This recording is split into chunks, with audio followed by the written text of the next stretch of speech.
Shyama,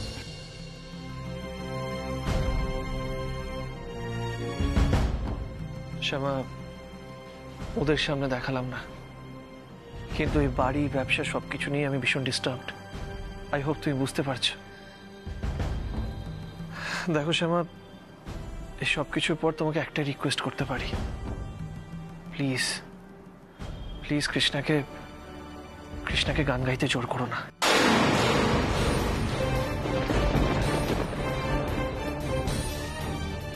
I hope তুমি বুঝবে। মানে আমি না এতটা মেন্টাল প্রেশার নিতে পারছি না। দেখো শ্যামা, এরপর তুমি যা ডিসিশনই নেবে, আমার কন্ডিশনটা মাথায় রাখো।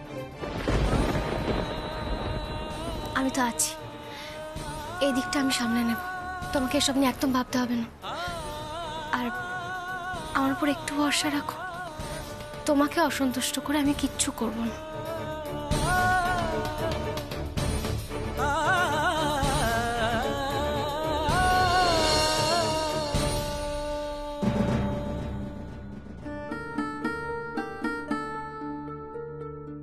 তোমাকে এখন আর আমি কিচ্ছু বলবো না।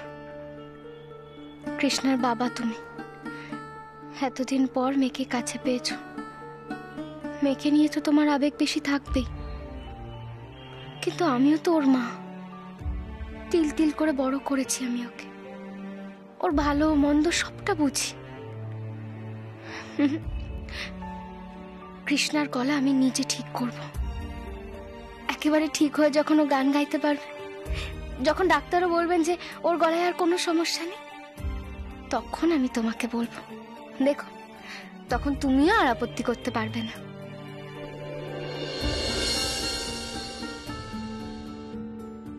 চিন্তা করো না ছোট কর্তা। এতগুলো দিন পর যখন আমি আবার তোমার পাশে এসে দাঁড়াতে পেরেছি, তখন আবার তোমার বিপদে আপদে আমি তোমার পাশে থেকেই লড়বো। একদিন দেখবে এই যত সমস্যা আছে সব সমস্যা মিটিয়ে আমরা আমাদের এই সুখী পরিবারটাকে রক্ষা করতে পারবো। এই কৃষ্ণা, তোর ফোনটা কি তোর কাছে? তাহলে কোথায়? কামার কাছে? ওকে, তুই তোর ফোনটা নিজের কাছে রাখিস না কেন? কেউ কি তোকে কল করে না নাকি? দিদি ভাই, আসলে আমাকে কে বা ফোন করবে, মা করে কথা বললেই হয়ে যাবে। আচ্ছা আচ্ছা, থাক থাক থাক, তোকে আর কথা বলতে হবে না, তুই সিনেমাটা দেখ।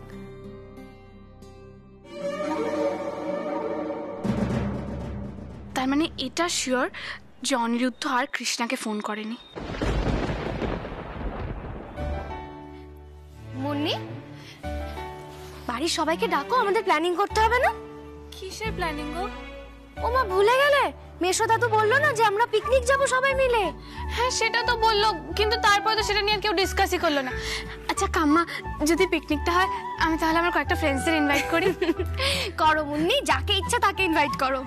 আসলে কি বলতো, সবার মন তো তেমন একটা ভালো ছিল না, সেই জন্য। কিন্তু তাতে কি হচ্ছে, তোমার ছোট কাম্মা আছে না, আমাদের পিকনিক হবেই। তাহলে আমরা যাচ্ছি তো সবাই মিলে পিকনিকে।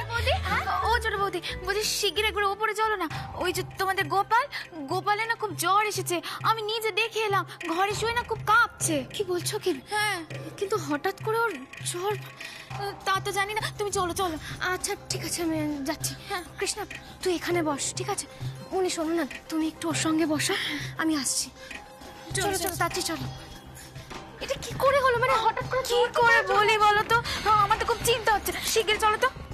কৃষ্ণা বলছি, তুই না সিনেমাটা দেখ, আমিও আসছি। হ্যাঁ,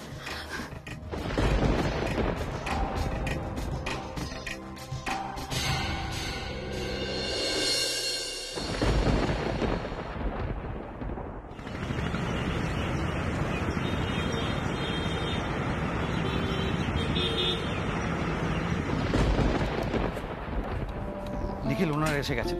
ও দ্যাটস গ্রেট। প্লিজ আসুন আসুন, দাঁড়িয়ে আছেন কেন? বসুন। থ্যাংক ইউ সো মাচ এত শর্ট নোটিসে আসার জন্য। Thank you. নমস্কার। নমস্কার। আমি হলাম নিখিল চৌধুরী। আচ্ছা নিখিল, উনি হচ্ছেন রাজকুমার দুবে, সতীনাথ বানসাল আর মিস্টার ত্রিপাঠী। দেখুন, আপনাদের কাজ আমি অনেক দিন ধরেই ফলো করছি। আজ আপনাদের সঙ্গে মিট করতে পেরে খুবই ভালো লাগছে। আমি কলকাতারই লোক, আমি বরুণ ত্রিপাঠী। আচ্ছা, আপনাদেরকে তো আমাদের বিজনেস মডেলের কথা আগেই জানিয়েছিলাম। देखिए निखिल जी, আমি প্রথমেই আপনাকে একটা কথা বলছি। এবছর বিজনেসের হাল হাকিকত ভালো যাচ্ছে না, তাই আমি এখন 2 কোটির বেশি লোন দিতে পারবো না।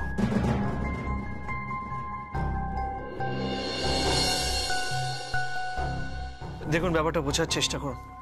আমাদের টোটাল 40 কোটি টাকা দরকার।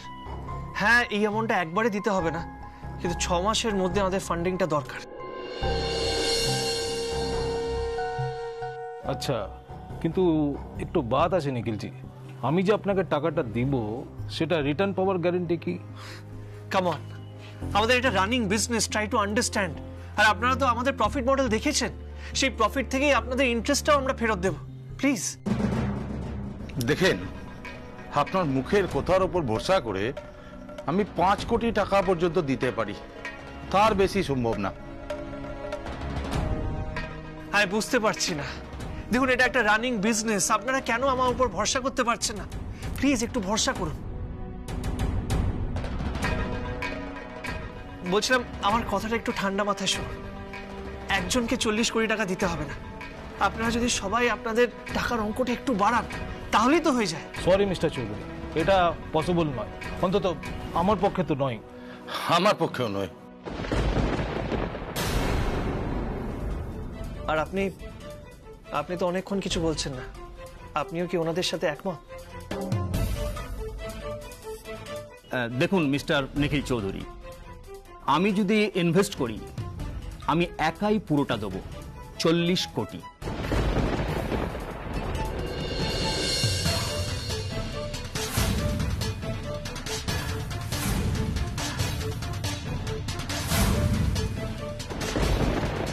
পুরোটাই আপনি একা করবেন? হ্যাঁ, আগে আপনাদের ট্র্যাক রেকর্ড যা আমি দেখেছি, তাতে আমার মনে হয় না এই টাকাটা দিলে আমার কোনো লস হবে। সো পুরো টাকাটা আমি একাই দিতে চাই।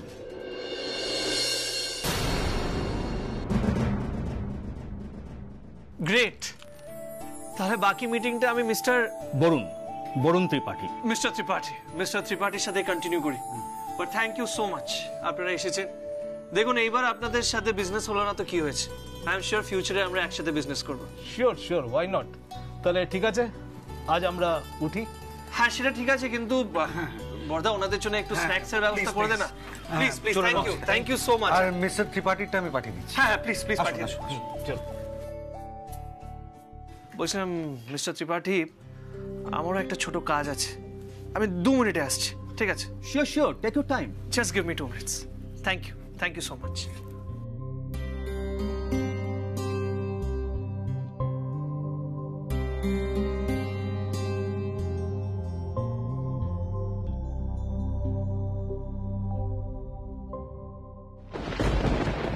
হ্যাঁ, কি অবস্থা বলুন? চৌধুরীরা টোপটা গিলে নিয়েছে।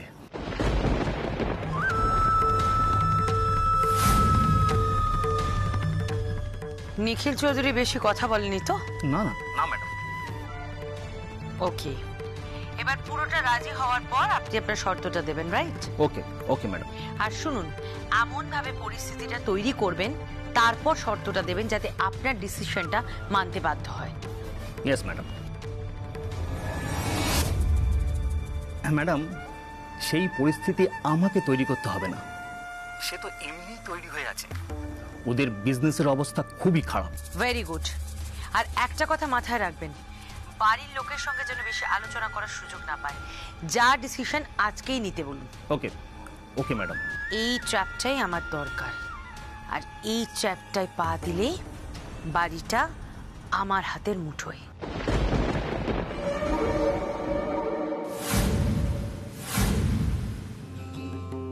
ওকে ম্যাডাম, ওরা বোধহয় এদিকেই আসছে, আমি এখন রাখছি। রাখুন।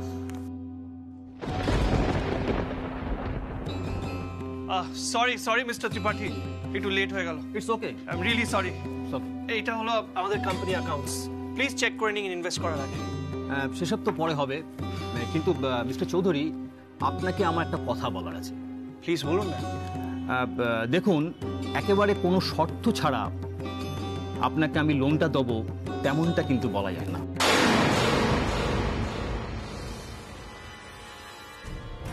দেখুন মিস্টার ত্রিপাঠী, শর্ত তো আপনার থাকবেই, শুধু আপনাকে একটা কথাই বলতে চাই, আমি আমাদের কোনো প্রপার্টি আপনার কাছে মর্টগেজ রাখতে পারবো না, কারণ আমাদের বাড়ি সেটা আমি জানি, কিন্তু ব্যাংকে আপনাদের কত টাকা লোন আছে সেটা কিন্তু আমি জানি না। এই ব্যাংকের লোনটা আমি মিটিয়ে দিতে পারি। কিন্তু এই 40 কোটি টাকা তো আমার ব্যবসাতেই। না না না না না, এটা সম্পূর্ণ আলাদা। ব্যাংক লোন প্লাস 40 কোটি দুটোই আমি আপনাকে দিতে চাই। মিস্টার ত্রিপাঠী, আপনি ঠিক কি বলতে চাইছেন আমি বুঝতে পারছি না। তাহলে পরিষ্কার করেই বলি প্লিজ। মিস্টার চৌধুরী, আপনি সত্যিকারের একজন ভালো মানুষ, তাই আপনার সঙ্গে বিজনেস করতে আমি খুবই আগ্রহী। কিন্তু বুঝতেই পারছেন আমিও বিজনেস করে খাই, তাই কোনো গ্যারেন্টি ছাড়া অতগুলো টাকা আমি আপনাকে দিতে পারি না। আপনি এক কাজ করুন না, আমার কাছ থেকে টাকা নিয়ে আপনি ব্যাংকের লোনটা শোধ করে দিন, তারপরে ওই 40 কোটি টাকার এগেনস্টে ওইগুলো আপনি আমার কাছে মর্টগেজ রেখে দিন। সিম্পল। যদি রাজি হন তাহলে আমি এক্ষুনি কন্ট্রাক্ট সাইন করব।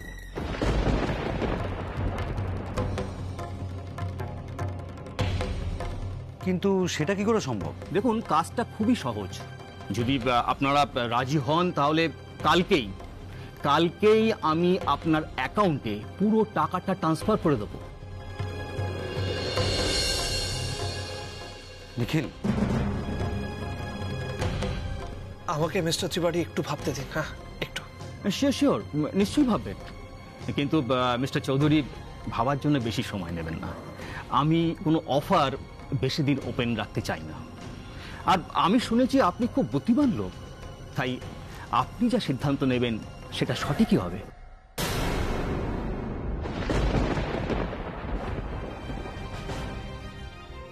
হ্যাঁ, আমরা কয়েকদিনের মধ্যে জানাচ্ছি। নিখিলবাবু, অরুণবাবু, আজ তাহলে আমি উঠি, আপনাদের সময় মতো আমাকে জানাবেন। Mister Tripathi, yes, please sit down. বলছিলাম আমি আপনার শর্তে রাজি।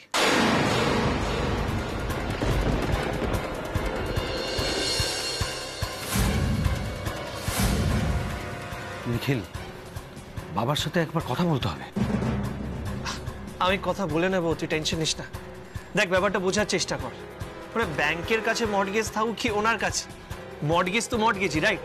আর বলছিলাম দেখ, ইন্টারেস্ট তো সবাইকেই দিতে হচ্ছে। ওনার কাছে যদি সবকিছু থাকে তাহলে আমরা যদি ওনাকে ইন্টারেস্টটা ফেরত দিয়ে দিই তাহলে প্রপার্টি ফেরত পেয়ে যাব, right? Perfect decision. Mister Tripathi, তাহলে বলছিলাম 2-1 দিনের মধ্যে পেপার ওয়ার্কস কমপ্লিট করে আমি আপনাকে কল করছি। Okay, by.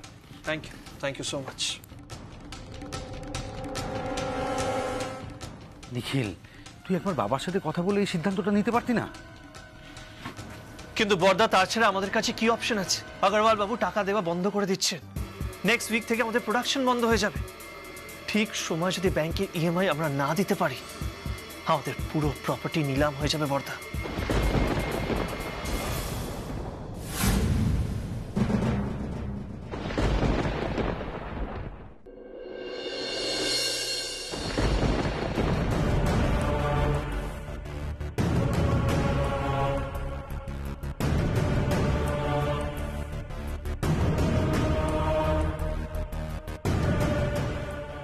সবই বুঝতে পারছি নিখিল। দাঁড়া, শ্যামা কল করছে।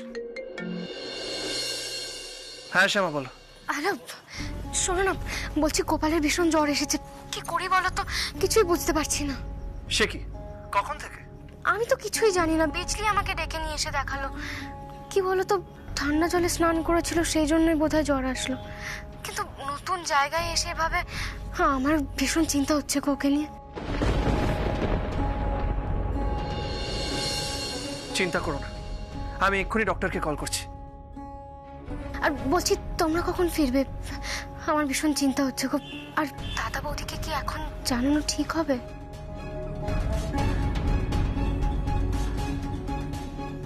না না, দাদা বৌদিকে ফোন করার কোনো দরকার নেই, আমি আসছি তো, ডোন্ট ওয়ারি। ঠিক আছে, তুমি সাবধানে এসো।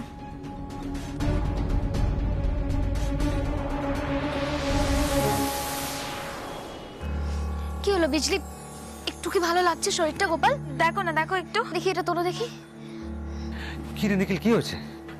গোপালের জ্বর এসেছে, তাড়াতাড়ি চল। চ।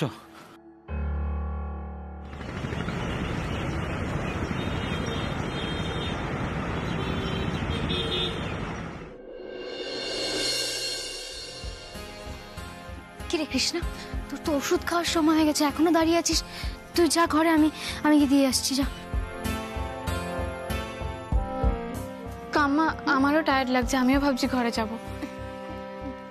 বিজলি বলছি শোনো না, একটু রান্নাঘরে দেখো না, খাওয়ার ব্যবস্থা করো না, নাহলে মা এক্ষুনি উঠে আবার রান্না বান্না করতে শুরু করে দেবে আমার। তুমি চিন্তা করো না, আমি গিয়ে দেখে নিচ্ছি। শুনুন, হ্যাঁ বলো। ইঞ্জেকশন দিয়ে দিলাম, এখন একটু ঘুমোবে। আর বেশি রাতে যদি আবার জ্বর আসে, তার জন্য আমি একটা ওষুধ লিখে দিচ্ছি।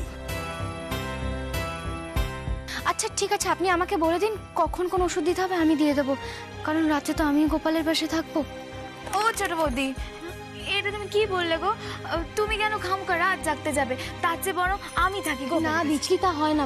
তুমি একবার সকালে কাজ করবে, আবার রাত জাগবে, তুমি গিয়ে শুয়ে পড়ো, আমি তো আছি। ডাক্তারবাবু বলছিলাম, হঠাৎ করে ওর জ্বরটা কেন এলো? জল বদল হয়েছে মনে হচ্ছে, তার থেকেই মনে হচ্ছে জ্বর হয়েছে।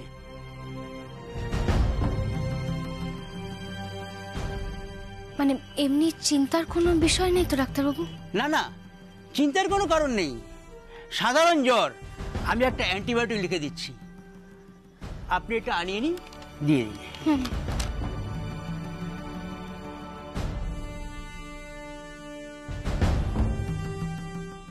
মনে বলছি শোনো না গো, এটা গিয়ে একটু জেম্মাকে দেবে আর দিয়ে বলবে ওষুধগুলো আনিয়ে নিতে। হ্যাঁ আমি এক্ষুনি বলছি। আচ্ছা আমি আসছি। ডক্টর, সব ঠিক আছে? Anything serious? না না, তেমন কিছু নয়, আপনার মিসেসকে আমি সব বুঝিয়ে দিয়েছি। রাতে যদি জ্বর কম থাকে, ওষুধ দেওয়ার দরকার নেই, জলপট্টি দিলেই চলবে। আপনি আসুন আমার সাথে। হ্যাঁ চলবে। ও ছোট বৌদি, শোনো না, তাহলে আমি যাই, গিয়ে রান্নাতে বসাই, আর যাওয়ার সময় কৃষ্ণাকে ঘরে দিয়ে যাব। যা, এসো। কি গো, তোমাদের অফিসের সমস্যা মিটলো? হ্যাঁ, একটা সলিউশন পাওয়া গেছে। কেউ কি রাজি হলো লোন দিতে? একজন হয়েছেন, কেউ তার আবার শর্ত আছে। শর্ত? ব্যবসায়িক শর্ত। যতক্ষণ না বাবার সাথে কথা হচ্ছে কিছু বুঝতে পারছি না।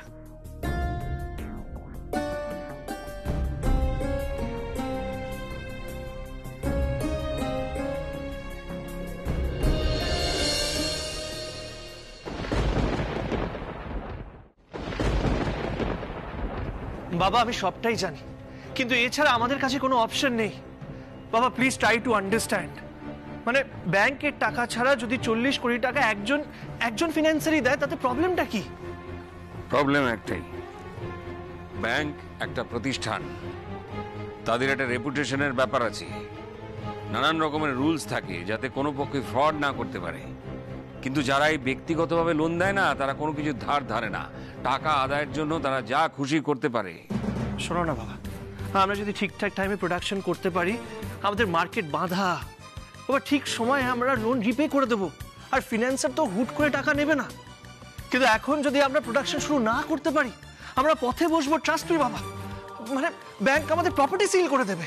হ্যাঁ সেটা ঠিকই, মানে তাই বলে বাবা শোনো না, বাবা তুমি এত চিন্তা করো না, কেউ আমাদের ঠকাতে পারবে না, আমরা সেভাবেই পেপারস রেডি করবো।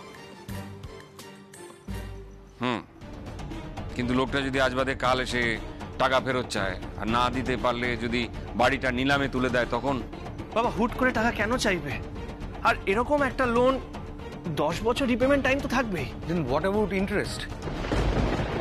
ইন্টারেস্ট যদি বেশি চায়? যদি ইন্টারেস্ট বেশি চায়, যদি এটা বেশি হয়, এত যদির কথা ভাবলে বিজনেসে রিস্ক নেওয়া যায় না বর্দা ভাই। ইন্টারেস্ট বেশি চাইলে আমরা নেগোশিয়েট করব, ব্যাংকে যত টাকা দিই সেই টাকাটাই দেব। বাবা শোনো না, আমাদের কাছে আর কোনো অপশন নেই। দেখো এই একটাই ওয়ে আছে আমাদের বাড়ি বিজনেস সবকিছু বাঁচানোর, নইলে। হ্যাঁ, কিন্তু লোকটা কেমন, মার্কেটে তার রেপুটেশন কিরকম, সেসব জানতে তো একটু সময় পাওয়া দরকার। বাবা আমার কিন্তু গোটা বিষয়টা ভীষণ কনফিউশন লাগছে। সে তো আমারও আছি। দেখ, এরপরে যদি লোকটা বাড়ি ব্যবসা এসব ফেরত দিতে না চায়? কেন ফেরত দেবে না? বর্দা ভাই পেপারস গুলো তুই বানাবি, লোন রিপে করার পর উনি আমাদের প্রপার্টি ফেরত দিতে বাধ্য হবে। কিন্তু নিখিল, মার্কেটে কত ফ্রড ঘুরে বেড়াচ্ছে বলতো। বাহ বাহ বাহ, সেই ভয় আমরা হাতে হাত রেখে বসে থাকি। আমাদের প্রোডাকশন বন্ধ হয়ে যাক আর ব্যাংক আমাদের সবকিছু নিলাম করে দিক। কিন্তু ইন্টারেস্টে দেখছি। ঠিক আছে নিখিল, তোর কথার যুক্তি আছে, আমি অস্বীকার করছি না। আর তাছাড়া এই মুহূর্তে আমাদের হাতে তো অন্য কোনো অপশনও নেই। আমরা টাকা চাইলেও কেউ এখন অব্দি দিতে রাজি হয়নি। অন্তত আমার কাছে তো অন্য কোনো আইডিয়া নেই। কি রুল, তাই তো? এখন যদি কেউ টাকাটা দিতে আমাদের রাজি হয় তাহলে আমাদের সেটা নিয়ে নেওয়া উচিত। কিন্তু আমি বলছিলাম তার আগে লোকটা কিরকম একটু ভালো করে খোঁজ খবর নেই, মানে ওর উদ্দেশ্যটা জেনে নেই। বাবা উদ্দেশ্য সিম্পল। এই বাড়ির কথা যদি ছাড়ি, উনি ভালোভাবেই জানেন যে আমাদের বিজনেস রানিং। আমরা যদি টাকা দিতে ফেল করি, উনি আমাদের বিজনেস থেকে নিজের টাকা উঠিয়ে নেবেন। হ্যাঁ, সেটা ঠিকই। দেখ, তোরাই এখন ব্যবসা চালাচ্ছিস, কাজেই তোদের মতামতের ওপরে আমার ভরসা আছে। আর যে গর্তে এখন আমরা পড়েছি তা থেকে জেনে তেনে প্রকারণে আমাদের বেরিয়ে আসতে হবে। অসৎ পথে তো আর যেতে পারি না, তাই সৎ পথে থেকে যদি কারো হাত ধরে উঠতে হয় তো ওঠ, ক্ষতি কি?